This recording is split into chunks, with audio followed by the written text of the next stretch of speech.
Buenas tardes, como tema selecto de vías en Colombia escogí la vía al llano, más conocida como la Ruta 40. La vía al llano es una vía principal la cual atraviesa toda la cordillera oriental y tiene unas leves problemáticas. Una de ellas es su pendiente tan inclinada, otra sus materiales tan inestables, los cuales provocan constantes deslizamientos en la zona.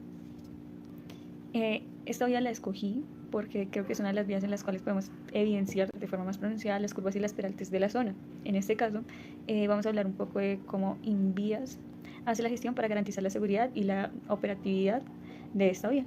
Bueno, algo que también se puede evidenciar es que la vía al llano es altamente peligrosa ya que presenta varias laderas. ¿Qué son laderas? Son pendientes generadas de forma natural. Rocas sedimentarias arcillosas, las cuales no son muy estables para este tipo de vías y tampoco son muy confiables para el tipo de tránsito que esta vía lleva a cabo. También vemos que una de las problemáticas de estas rocas arcillosas es que se debilitan bastante con el agua, por lo cual genera bastantes deslizamientos sobre la vía.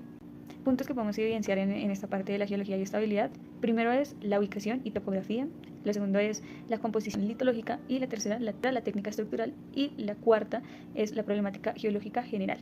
Bueno, el diseño geométrico y peraltes de esta vía.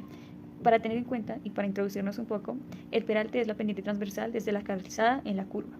Con esto en cuenta te podemos generar ciertos objetivos para esta vía. El primer objetivo es contrarrestar la fuerza centrífuga y no solo en esta vía, sino por lo general en varias de las vías. Este es el gran objetivo va en los peraltes, o sea en las curvas, para no generar, por decirlo así, que el vehículo se despegue de la vía, sino pues tener una trayectoria tranquila. Otro de los objetivos es evitar derrapamientos y salidas de la vía y como último objetivo es mejorar la comodidad y disminuir la dependencia de la fricción de la llanta al pavimento. Como normatividad en Colombia, la cual se rige por Invías, encontramos dos cifras importantes. La primera es la del peralte, que el máximo es de 8% para vías rurales, vías primarias y vías secundarias. Y como segundo dato importante es el bombeo, lo que es un 10% en secciones totalmente peraltadas. Eso quiere decir que en algunas curvas la sección de la curva va a estar ligeramente inclinada para no generar la fricción entre pavimento y llanta. Bueno, hay otro aspecto importante que podemos encontrar para esta vía y es la relación entre la geología y el diseño geométrico.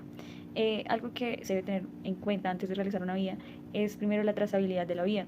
Esto lo cual nos obliga a tener como una movilidad más segura y entre tanto no tener tantas curvas.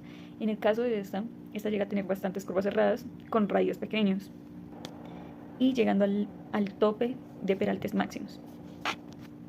Esto hace que se generen bastantes cierres por deslizamientos y digamos que constantes estudios en la zona por dichos derrumbes que pues tienen que ver netamente con ciertos ajustes geométricos y geológicos de la vía. Ahora la influencia del alineamiento horizontal. Como primer aspecto tenemos la topografía. La topografía es aquella que nos muestra las montañas, los valles, las laderas que tiene la zona en la cual vamos a generar dicha construcción. Considerando que esa vía está cruzando o atravesando la cordillera oriental, se tiene que tener en cuenta bastantes desafíos en la construcción, como es utilizar rayos pequeños, ya que la zona es inestable y obligan a tener ese tipo de riesgos.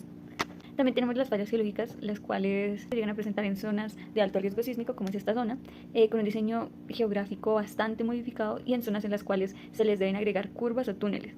En este caso, se deben emplear estructuras de mayor resistencia para evitar, digamos que, cruces directos. Ahora veremos la influencia en la sección transversal. Primero tenemos la estabilidad de taludes. La taludes es aquella inclinación que se presenta en la carretera hacia adentro, en ciertas curvas, en ciertas zonas, casi siempre o generalmente suele ser en las curvas.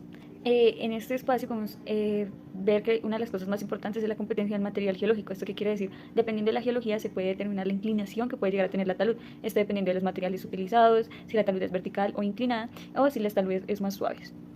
Otra de las áreas importantes es el drenaje, lo cual nos hace pensar primero en el suelo y el tipo de rocas que están rodeando la zona y segundo en la permeabilidad que tiene esta zona o la estructura que vayamos a manejar. Este tipo de vías debe manejar sistema de drenaje. ¿Esto qué quiere decir? Debe tener canaletas, puesto que la presencia del agua en la vía puede reducir drásticamente la resistencia del suelo a la llanta. Bueno, y como conclusión tenemos lo que ya hemos dicho anteriormente, que la inestabilidad del terreno obliga a que la ingeniería vial aplique peraltes máximos y radios pequeños, lo que ya hemos hablado de ciertas curvas que los llevan al máximo por su capacidad geológica, ajustándose a las limitaciones impuestas por la geología. Aunque el diseño cumple con la normativa, la vía sigue siendo vulnerable a deslizamientos, demostrando que en zonas montañosas la seguridad depende tanto de la técnica como de la comprensión del entorno natural. Muchas gracias por escuchar.